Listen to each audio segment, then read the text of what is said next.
আসসালামু আলাইকুম ওয়া রাহমাতুল্লাহি ওয়া বারাকাতুহু। ইন্নাল হামদুলিল্লাহি ওয়াহদা ওয়াসসালাতু ওয়াসসালামু আলা মান লা নাবিয়্যা বা'দা আম্মা বা'দ। সম্মানিত উপস্থিতি, আমরা ধারাবাহিকভাবে আপনাদের সম্মুখে আলোচনা উপস্থাপন করছিলাম মুনাফিকদের আলামত সম্বন্ধে।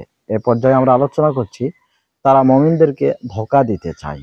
যেমনটা আল্লাহ তাআলা বলে দিয়েছেন সূরা বাকারা ২ নম্বর সূরার ৯ নম্বর আয়াতে। তিনি বলেন, ইউখাদিউনা আল্লাহা ওয়াল্লাযীনা আমানু। তারা ধোঁকা দিতে চায় আল্লাহকে এবং যারা ঈমান এনেছে তাদেরকে। ওমা ইয়াখদাউনা ইল্লা আনফুসাহুম। তারা নিজেদেরকে ছাড়া অন্য কাউকেই ধোঁকা দেয় না। ওমা ইয়াশউরুন। আর এটা তারা বুঝতে পারে না।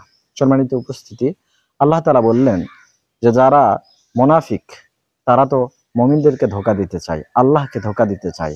তারা মুখে মুখে ঈমানদারির ভাব দেখায়, মুখে উচ্চারণ করে, কিন্তু অন্তরে ঈমানকে লালন করে না, অন্তরে ঈমান স্থান দেয় না।